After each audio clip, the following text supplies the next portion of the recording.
Hey, warriors of the dawn, the world is still asleep when you open your eyes. There's something sacred about that moment, the quietness wrapping around you like a gentle promise. No notifications, no demands, just you and the soft whisper of a new beginning. This isn't just another morning. This is your canvas, untouched and waiting.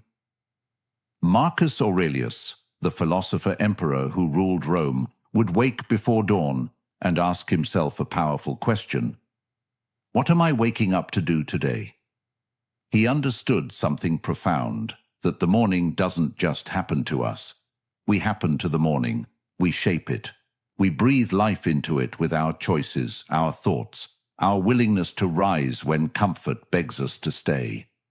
There's a reason the ancient Stoics treated dawn as sacred.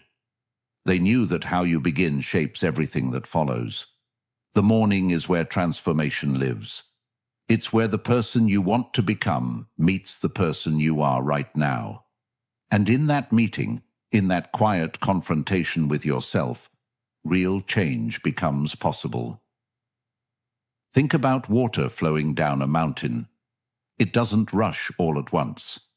It begins with a single drop, then another, each one following the path of least resistance until, over time, it carves canyons through solid rock. Your morning is that first drop. Small, yes, but powerful beyond measure when given consistency and intention. We live in a world that celebrates the night, the late hours, the burning midnight oil, the idea that rest is somehow weakness. But the Stoics knew better. They understood that true strength isn't found in exhaustion. It's found in discipline, in the quiet victory of choosing presence over convenience, of choosing growth over comfort. Seneca once wrote, "Begin at once to live and count each separate day as a separate life. Each morning is a miniature lifetime. It has its own beginning, middle, and end. Its own opportunities and challenges. Its own moment of choice where you decide, will I be intentional or will I be reactive?" When you wake early, you're not just gaining time. You're reclaiming sovereignty over your life. You're saying, I choose how this day begins. I choose the energy I bring. I choose the thoughts I feed. And that choice, that simple, profound choice, ripples through everything that follows. The beauty of morning isn't just in its quietness. It's in its honesty. The morning doesn't lie to you. It shows you exactly who you are when no one is watching, when there's no audience to perform for, when it's just you, your breath, and the question, what kind of person do I want to be today? This isn't about perfection. It's not about becoming someone you're not. It's about meeting yourself with compassion and clarity, about building a relationship with discipline that feels like love, not punishment, about understanding that every sunrise is an invitation, not a demand, but an invitation to start again. So, as we journey through these 7 principles of morning stoicism, remember, you're not just learning strategies. You're rediscovering an ancient wisdom that has guided warriors, philosophers, and everyday heroes for thousands of years. You're learning to treat your morning as what it truly is, a gift, a teacher, and a sacred space where the person you're becoming takes shape. Pause the video right now and type these words in the comments. I rise with intention and purpose. Make it your declaration to the universe. Don't skip any part of this video. Your transformation lives in the complete journey. Let's begin. Number 1. The power of predictable ritual. There's something deeply human about ritual, something that reaches past our logic and touches the part of us that craves meaning, connection, and continuity. The ancient Stoics understood this. They didn't just wake up randomly and hope for the best.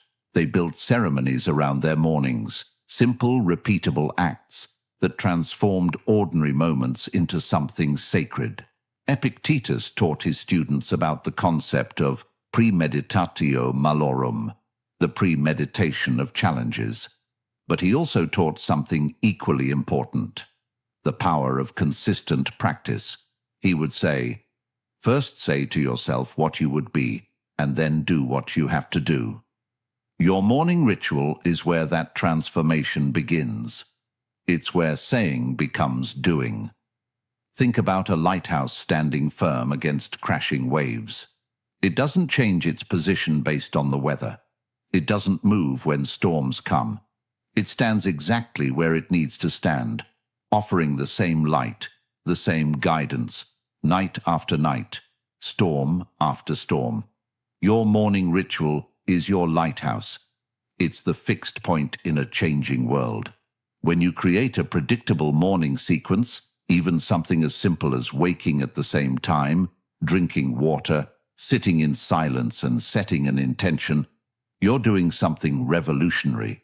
You're telling your nervous system, you are safe, you are grounded, we know what comes next. And in that safety, in that groundedness, your mind stops spinning and starts focusing. The beauty of ritual isn't in its complexity, it's in its reliability. Your brain loves patterns. It craves them. When you repeat the same morning sequence day after day, your brain starts to anticipate it. It prepares for it. The resistance you feel on day 1 starts to dissolve by day 7. By day 30, it's not willpower anymore. It's just who you are. But here's what makes this Stoic, not just routine, intention. Anyone can go through motions. The Stoics infused their rituals with meaning. When Marcus Aurelius performed his morning routine, he wasn't just checking boxes. He was preparing his soul for the day ahead. He was remembering his values, his purpose, his commitment to virtue. So what does this look like practically? It means choosing 3 to 5 simple actions that ground you. Maybe it's lighting a candle and taking 3 deep breaths. Maybe it's reading a page of wisdom.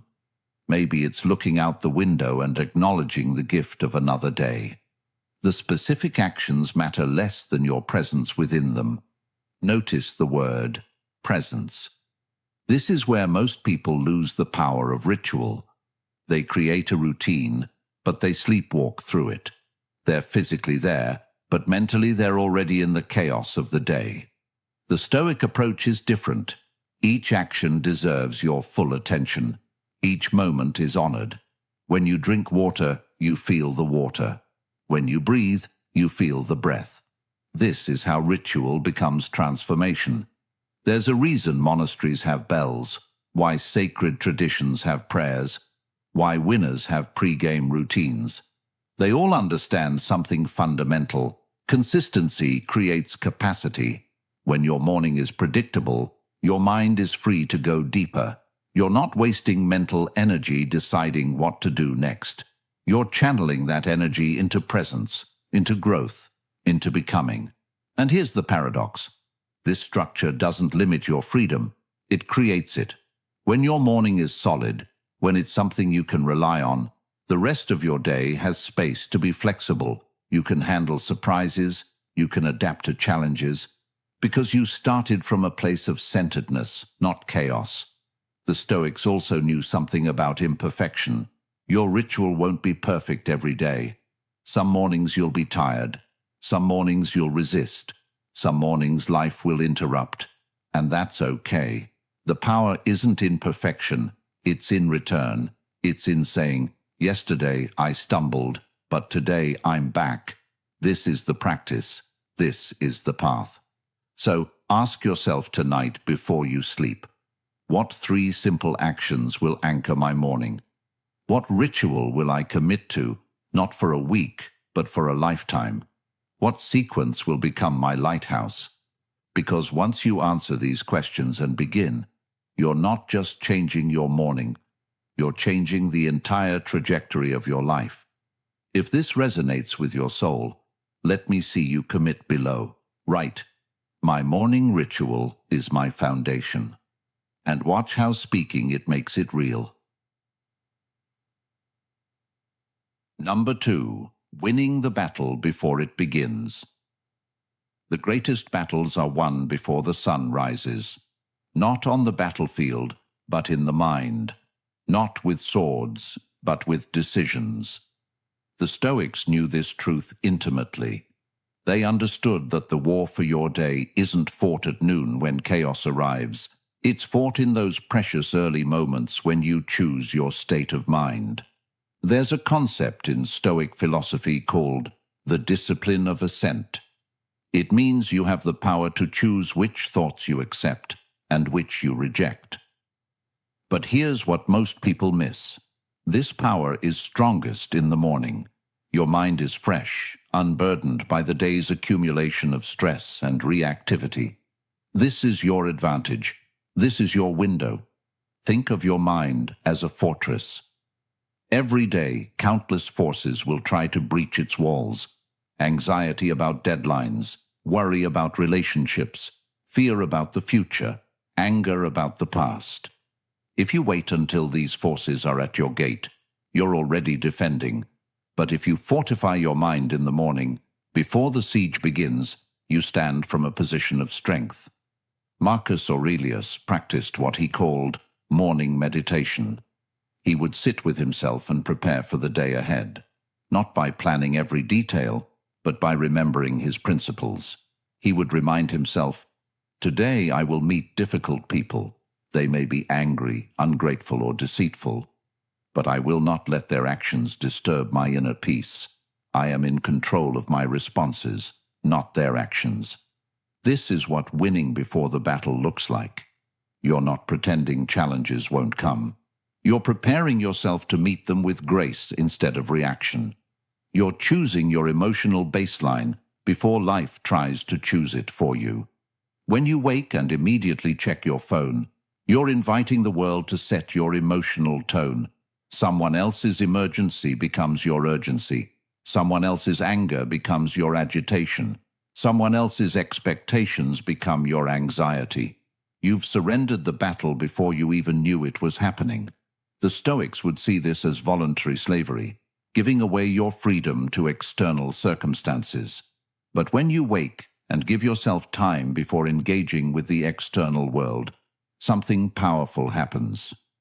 You remember who you are beneath all the roles and responsibilities. You reconnect with your values. You choose the lens through which you'll view the day. This isn't escaping reality. This is preparing to engage with reality from a place of wisdom rather than fear. Consider the athlete before the game. They don't just show up and react. They visualize. They breathe. They center themselves. They remember their training. They choose their mindset. Your life deserves the same preparation. Every single day is a game worth preparing for. Every morning is your locker room moment. The practical application is simple but profound. Spend the first few minutes of your waking life in deliberate thought. Not worry, not planning, but philosophical preparation. Ask yourself, what kind of person do I want to be today? What values will I embody regardless of circumstances? What challenges might arise, and how will I meet them with wisdom? Seneca wrote, "We suffer more in imagination than in reality." The morning is where you break this cycle. Instead of imagining worst-case scenarios that trigger anxiety, you imagine best-case responses that trigger readiness. You don't visualize failure, you visualize resilience. You don't rehearse panic, you rehearse peace. This is also where gratitude becomes a weapon, not the shallow checklist kind of gratitude, but deep acknowledgement of what you have. When you start your day by recognizing what's already working, what's already beautiful, what's already enough, you build psychological armor. Complaints can't penetrate as easily. Comparison loses its sting. Dissatisfaction has nowhere to root. The Stoics believed in amor fati, love of fate. This means embracing whatever comes with openness rather than resistance. But this isn't passive acceptance. It's active choice. And that choice is made strongest in the morning when you decide, whatever happens today, I will find the lesson. I will find the growth. I will find the opportunity hidden within the challenge. Here's the truth most people never realize. You don't need to control life to live well. You only need to control your relationship with life. And that relationship is established fresh every morning. It's not permanent. It's not fixed. It's a daily renewal of your commitment to respond with wisdom, courage, and grace. So tomorrow morning, before you reach for your phone, before you start planning, before you engage with anything external, take 3 minutes. Sit. Breathe. Remember who you are. Remember what you stand for. Prepare your mind for whatever comes. Win the battle before it begins. Here's your power move. Drop this in the comments. I choose my response before the world chooses for me. Say it out loud, then write it down. Let's claim this together. Number 3. The holy hour of silence. There's a reason every wisdom tradition honors silence. It's not empty. It's full of presence, full of clarity, full of the truth that gets drowned out by noise. The Stoics didn't just tolerate silence, they sought it hungrily. They knew that in the quiet, we hear what matters most. And the morning, before the world awakens, is when silence is most accessible and most powerful. Zeno of Citium, the founder of Stoicism, taught that wisdom begins with listening, not just to others, but to ourselves. But how can we hear our own inner voice when we're constantly feeding ourselves external input? The morning silence isn't about blocking the world out. It's about tuning yourself in. Think of silence like the surface of a still pond. When there are no ripples, no disturbances, you can see clearly to the bottom. You can see the truth of what lies beneath. But the moment you throw a stone, a notification, a thought spiral, a rush into activity, the clarity vanishes. The morning is your opportunity to protect that stillness before the inevitable stones begin to fly. This isn't about meditation in the formal sense, though that's beautiful too. This is about something even simpler. Being. Just being. Sitting with yourself without agenda, without trying to fix anything or become anything or achieve anything. Just breathing, just existing, just allowing the profound simplicity of aliveness to wash over you. There's a Japanese concept called ma, the space between things. Not the things themselves, but the space. The pause between notes that makes music meaningful. The silence between words that gives language power. The rest between movements that allows dance to breathe. Your morning silence is the ma of your life. It's what makes everything else meaningful. Western culture has trained us to fear silence. We fill every gap with sound, distraction, stimulation. We've forgotten that silence isn't absence, it's presence. It's not nothing, it's everything. In silence, you're not losing time, you're gaining yourself. You're not being unproductive, you're accessing the source of all true productivity. The Stoics practiced what they called retreat into the self. Not physically withdrawing from the world, but creating internal sanctuary. And the morning is the easiest time to access this sanctuary because the world isn't yet demanding your attention. The emails can wait. The problems haven't activated yet. The roles you play, parent, employee, partner, they're still dormant. In this space, you're just you. Here's what happens in that silence. Your nervous system regulates. Your stress hormones normalize. Your prefrontal cortex, the part of your brain responsible for wisdom, decision-making, and emotional regulation, comes fully online. You're not just sitting there doing nothing. You're physiologically preparing your entire system to function at its highest level. But beyond the science, there's something spiritual about morning silence. Not religious necessarily, but spiritual in the sense of connecting with something larger than your immediate concerns. When you sit in silence, you remember perspective. Your problems seem smaller. Your gratitude feels bigger. Your sense of connection to life itself deepens. Epictetus said, "We have 2 ears and 1 mouth, so that we can listen twice as much as we speak." But he also could have said we have silence and noise, so we can embrace silence twice as much as we create noise. In the silence, we listen to life. We listen to our intuition. We listen to the wisdom that's always been there but gets drowned out by constant doing. The practical practice is beautifully simple. Set a timer for 10 minutes. Sit comfortably, close your eyes or soften your gaze, and do absolutely nothing. Don't meditate with technique. Don't visualize. Don't affirm. Just be. If thoughts come, let them pass like clouds. If feelings arise, let them move through you. You're not trying to achieve a special state. You're simply resting in the state you already are. Some mornings your mind will be quiet. Some mornings it will be loud. Both are perfect. The practice isn't about controlling your inner experience. It's about being present to it without judgment. This is how you build self-awareness. This is how you develop the capacity to notice your patterns without being enslaved by them. The gift of morning silence is cumulative. The first day might feel awkward. By day 7, you'll notice subtle shifts. By day 30, you won't recognize the person you were before. Not because you've become someone different, but because you've become more fully yourself. The noise was covering your truth. The silence reveals it. Listen. If you felt that truth, don't just nod along. Type it below. In silence, I find my truest self. Let your fingers seal what your heart already knows. Number 4. Moving with purpose, not pressure. The body remembers what the mind forgets.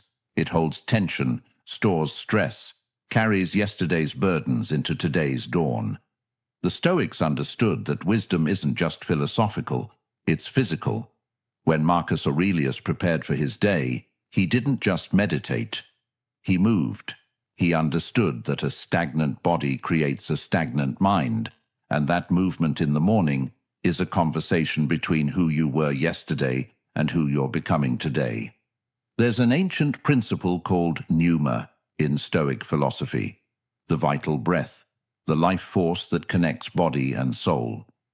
The Stoics believed this force needed circulation, activation, awakening, not through frantic exercise or punishing routines, but through intentional movement that honors the gift of your physical form. Think about a river that's been frozen all winter. When spring arrives, the ice doesn't shatter violently. It melts gradually, gently, until the water remembers how to flow. Your morning movement is that thaw. After hours of stillness during sleep, your body needs to remember its aliveness, not through shock, but through invitation. This isn't about becoming an athlete or achieving fitness goals, though those are beautiful pursuits. This is about something more fundamental, inhabiting your body with presence and gratitude. When you stretch in the morning, you're not just loosening muscles. You're saying thank you. Thank you to your legs that will carry you. Thank you to your arms that will reach and hold. Thank you to your heart that beats without asking permission. Seneca wrote about the importance of physical resilience, but not for vanity or competition. He saw the body as a vessel for virtue. How can you practice courage if your body is weak from neglect? How can you practice discipline if you've never asked your body to do something challenging? How can you practice wisdom if you're disconnected from the physical intelligence your body offers? The morning is the perfect time for this reconnection because your body is honest in the morning. It tells you where you're tight, where you're holding stress, where you need attention. This feedback is a gift. When you move mindfully, whether it's yoga, walking, stretching, or simply flowing through gentle movements, you're listening to your body's wisdom instead of overriding it. Here's what most people get wrong. They approach morning movement with the same pressure they bring to everything else. They need to burn calories, hit targets, check boxes. But the Stoic approach is different. Movement in the morning isn't another task to accomplish. It's a meditation in motion. It's a way of saying, I'm here, I'm present, I'm alive. Consider how animals move when they wake. A cat doesn't consult a workout plan. It stretches luxuriously, fully, instinctively. A dog doesn't count repetitions. It shakes, stretches, plays. They move because movement is natural, joyful, necessary. Somewhere along the way, we humans forgot this. We turned movement into obligation instead of celebration. The practice can be remarkably simple. 5 to 10 minutes of intentional movement. Maybe you flow through gentle stretches, feeling each part of your body wake up. Maybe you walk outside and let your legs remember their strength. Maybe you dance to a song that makes your soul feel alive. The specific form matters less than your intention and presence. What transforms this from exercise to Stoic practice is mindfulness. As you move, you notice. You notice your breath deepening. You notice tension releasing. You notice energy beginning to circulate. You're not dissociating from your body. You're coming home to it. You're not punishing it for not being enough. You're thanking it for being exactly what it is. There's also something profound about moving before the world makes demands on you. When you move on your own terms, in your own time, at your own pace, you're practicing autonomy.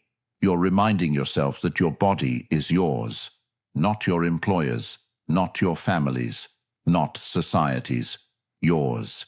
And you get to care for it with love, not force. Epictetus taught his students about the dichotomy of control, focusing on what's within your power. Your body's movement is within your power. You can't control if you get sick. You can't control aging. You can't control genetics. But you can control whether you honor your body with conscious movement each morning. That's your realm of power. That's where your dignity lives. And here's the beautiful ripple effect. When you move your body with intention in the morning, you carry that intentionality into everything else. The way you move through conversations, the way you move through challenges, the way you move through your entire day. Physical intentionality breeds mental intentionality. They're not separate, they're one unified practice. So tomorrow morning, after your silence, move. Not because you have to, but because you get to. Not to fix yourself, but to celebrate yourself. Not with pressure, but with purpose. Before you move to the next part, leave this promise below. I honor my body with purposeful movement. Your future self is watching. Make them proud. Number 5.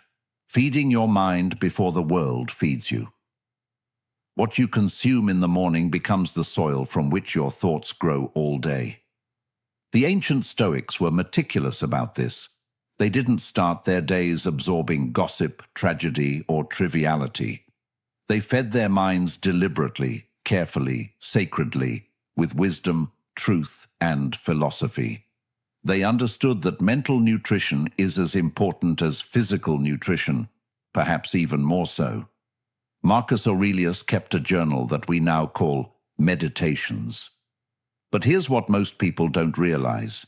These weren't just reflections written at night. Many were morning preparations.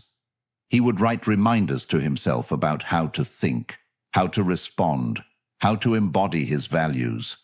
He was programming his mind before the day could program it for him. There's a reason every sacred tradition has morning prayers, readings, or contemplations. It's not superstition, it's psychological wisdom. The first thoughts you think, the first words you read, the first ideas you entertain, they set the frequency for everything that follows. It's like tuning an instrument before a performance. You wouldn't start playing without tuning first. Why would you start your day without tuning your mind? Think about the difference between 2 mornings. In one, you wake and immediately scroll social media, absorbing other people's curated lives, manufactured outrage, and endless comparison. In the other, you wake and read a paragraph of wisdom from a philosopher, poet, or thinker who elevates your perspective. Which morning creates a person capable of wisdom? Which creates anxiety? The Stoics had a practice called morning reading of the philosophers. It wasn't academic. It wasn't about accumulating knowledge. It was about reminding themselves of what they already knew, but easily forgot under pressure. Seneca would read Epicurus.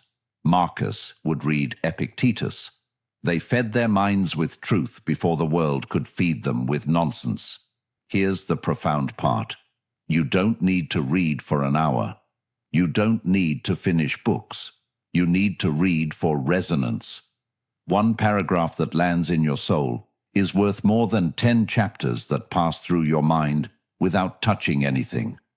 Quality over quantity, depth over breadth, transformation over information.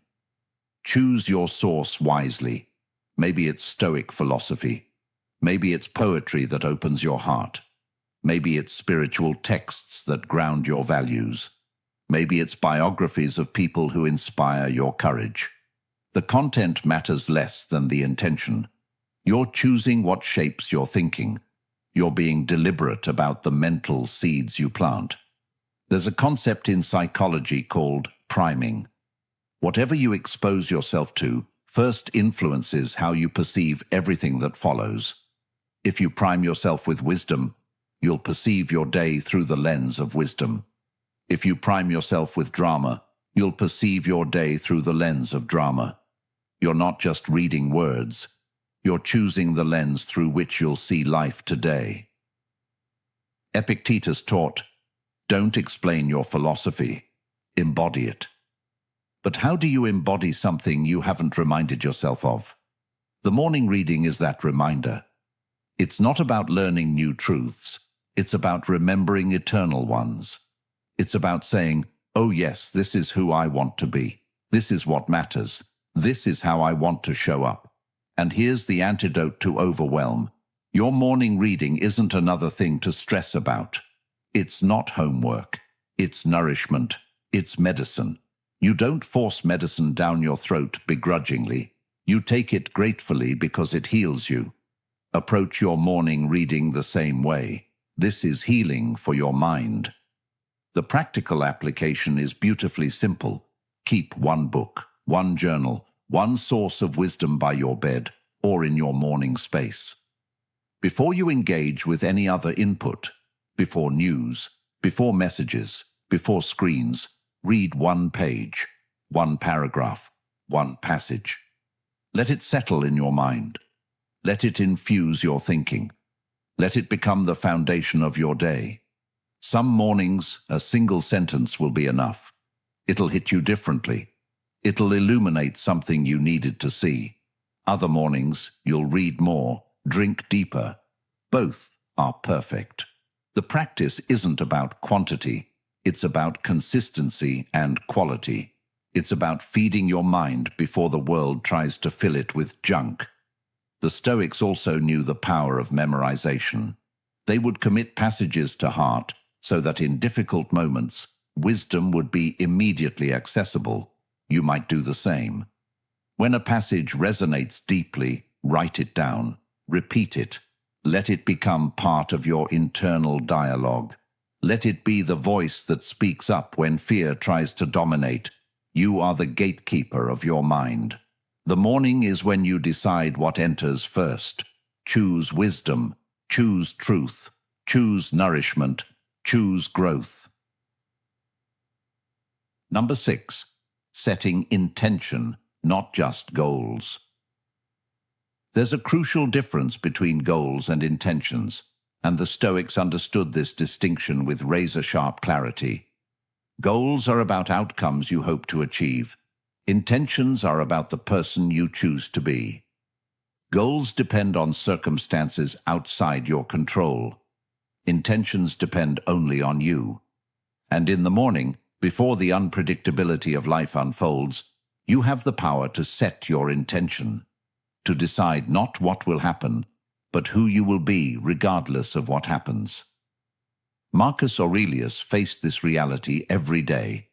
As Emperor of Rome, he couldn't control whether his armies would win, whether his advisors would be loyal, whether his health would hold. But he could control his character. Every morning he would set his intention. Today I will be just. Today I will be patient. Today I will be courageous. Not today I will win, but today I will be worthy of whatever comes. This is the heart of Stoic wisdom, the recognition that external outcomes are ultimately beyond our complete control, but our internal state, our choices, our character, these are our kingdom. And the morning is when you claim your throne. When you set your intention, you're not planning your day like a chess game. You're declaring your values like a sacred oath. Think about a compass. It doesn't control where you go. It doesn't guarantee you'll reach your destination, but it always points true north. Your morning intention is your compass. It gives you direction when you're lost. It brings you back when you've wandered. It reminds you what matters when everything else is noise. The modern world obsesses over productivity, achievement, success. We wake up thinking about what we need to do, what we need to accomplish, what we need to prove. But the Stoics would ask a different question. Who do I need to be? Because when you focus on being rather than doing, the doing naturally aligns with your deepest values. When you focus on character rather than achievement, your achievements become meaningful rather than empty. Seneca wrote, "It is not that we have a short time to live, but that we waste a lot of it." The waste he spoke of wasn't about efficiency. It was about living without intention, going through the motions, reacting instead of responding, drifting instead of directing. Your morning intention is how you stop the drift. It's how you become the author of your day, instead of just a character in someone else's story. Here's how this looks practically. After you've been silent, after you've moved, after you've fed your mind with wisdom, you ask yourself one powerful question. How do I want to show up today? Not what do you want to achieve, but how do you want to be? Present, patient, courageous, compassionate, honest, peaceful. Maybe today your intention is to listen more than you speak. Maybe it's to respond with grace when someone is difficult. Maybe it's to stay grounded when chaos swirls. Maybe it's to offer kindness even when you're tired. These aren't tasks to check off. These are ways of being to embody. They're not about perfection. They're about direction. The beautiful thing about intentions is that they're always within your control. You can't control whether someone cuts you off in traffic, but you can intend to respond with calm instead of rage. You can't control whether your project succeeds, but you can intend to give your best effort regardless of outcome. You can't control whether people appreciate you, but you can intend to act with integrity anyway. Epictetus taught about the prohairesis, the faculty of choice, the power to decide how we respond to life. But this power isn't automatic. It needs to be activated, reminded, strengthened. Your morning intention is that activation. It's you telling yourself, today I remember my power. Today I choose consciously. Today I lead myself. There's also profound freedom in this practice. When you set an intention instead of just goals, you release the anxiety of outcome. You stop measuring your worth by results. You start measuring it by alignment. Did I show up the way I intended? Did I embody my values? Did I stay true to who I want to be? These questions are answerable. These questions are empowering. Write your intention down if that helps. Speak it aloud. Hold it in your awareness as you move into your day. And here's the key. Revisit it. When you find yourself stressed at noon, pause and remember, what was my intention this morning? Let it recenter you.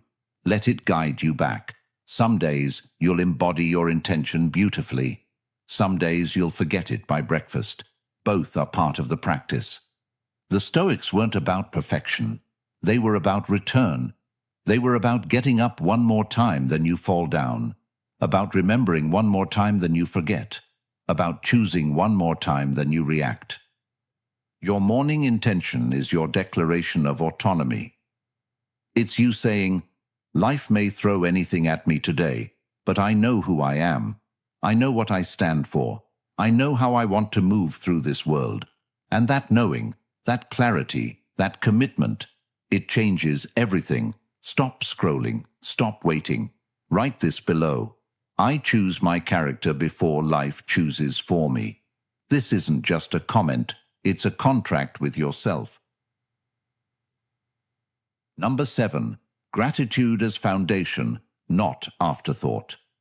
The last principle is perhaps the most transformative, the most countercultural, the most powerful. Beginning your day with gratitude.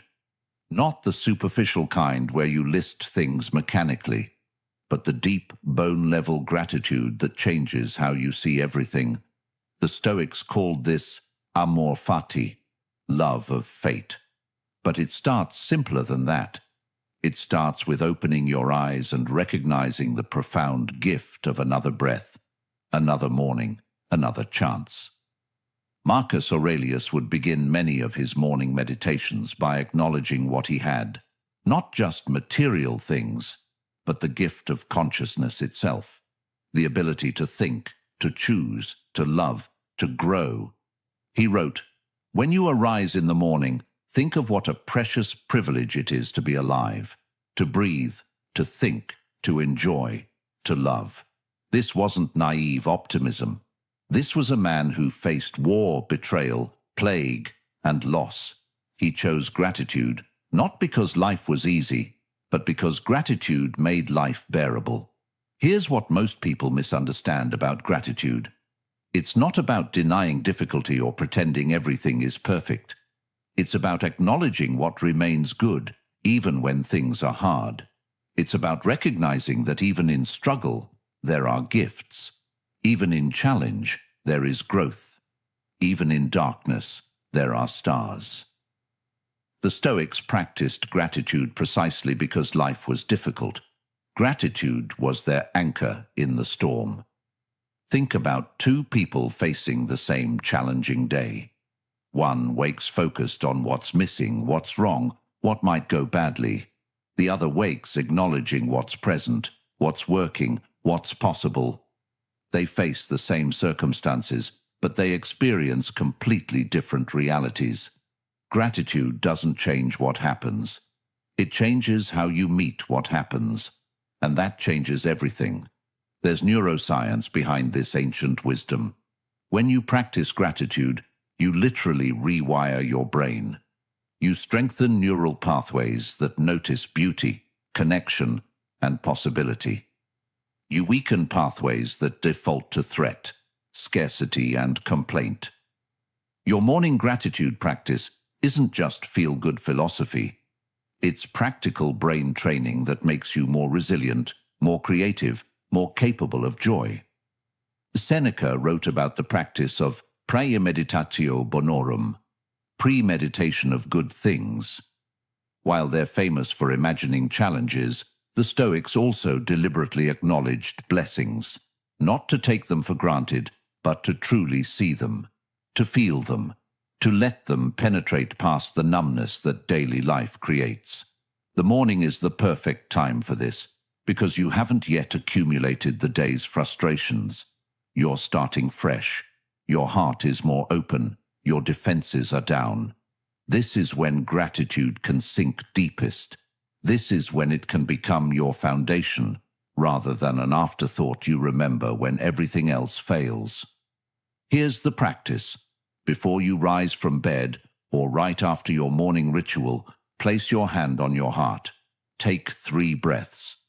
And acknowledge 3 specific things you're grateful for. Not generic things. Specific things. Not, I'm grateful for my family, but I'm grateful for the way my daughter laughed yesterday. Not, I'm grateful for my health, but I'm grateful that my legs carried me through the day. Specificity makes gratitude real. The Stoics also practiced negative visualization, imagining loss, not to be morbid, but to appreciate what they had. You might do this gently. What if this morning had been taken from you? What if you hadn't woken up? What if this chance was gone? When you touch the fragility of existence, gratitude stops being intellectual and becomes visceral. You feel it in your bones. But here's the deepest layer: gratitude for the challenges. This is advanced Stoicism. This is where amor fati lives. Can you be grateful for the difficult day ahead? Not because you want it, but because it will teach you something. Because it will forge something in you that ease never could. Because struggle is the price of growth, and growth is the point of being alive.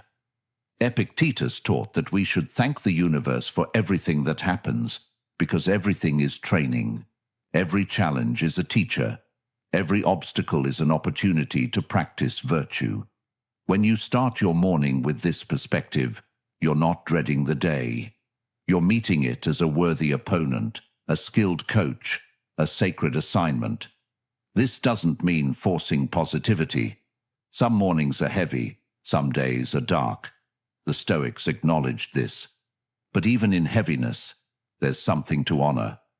Even in darkness, you can be grateful for your own resilience, for your willingness to keep going, for the strength that only comes from carrying weight. Your morning gratitude practice is your rebellion against cynicism, against the cultural tendency toward complaint and comparison, against the voice that says nothing is ever enough. You're choosing differently, you're seeing differently, you're living differently. Let gratitude flow through your fingertips. Type below, I begin each day with a grateful heart. Feel the shift as you write it. That's transformation happening in real time. The sun rises whether we're ready or not. But how we meet that sunrise, that's entirely up to us. These 7 Stoic principles aren't rules to follow perfectly. They're invitations to return to yourself again and again, morning after morning. They're reminders that transformation doesn't happen in grand moments. It happens in the quiet consistency of how you begin. Marcus Aurelius, Seneca, Epictetus. They didn't have easy lives. They faced everything we face and more: war, loss, betrayal, uncertainty. But they discovered something timeless. The morning is your reset button. No matter what happened yesterday, you get to begin again today. No matter how many times you've stumbled, you get another chance when the sun rises. Your morning isn't just preparation for life. It is life. Each one is a complete experience, a small lifetime with its own beginning, middle, and end. When you treat it as sacred, when you fill it with ritual, silence, movement, wisdom, intention, and gratitude, you're not just improving your morning, you're becoming the person you were meant to be. The world will always pull at you. It will always demand, distract, and disturb. But before the world wakes, you have this time, this space, this choice. Use it wisely, use it consciously. Use it as the gift it truly is. So tomorrow morning, when that alarm sounds, remember, you're not just waking up, you're rising, you're claiming your life, you're practicing the ancient art of living well. One morning at a time, one choice at a time, one intentional breath at a time. The Stoics are with you. Thousands of years of wisdom are with you. And most importantly, your own deepest self is with you, waiting to be remembered, honored, and lived fully. Wake up early. Start your day right. Listen every day. This is how transformation happens. This is how you become who you truly are. This is it, your final commitment. Comment. Every morning I rise as the person I'm becoming. Not tomorrow, not someday. Right now, do it. If this resonated with you, hit that like button, Share this with someone who needs to hear it. Drop your commitment in the comments and subscribe to this channel. We're building a community of people who choose to live intentionally, one morning at a time. Thank you for being here. Thank you for choosing growth. Thank you for rising.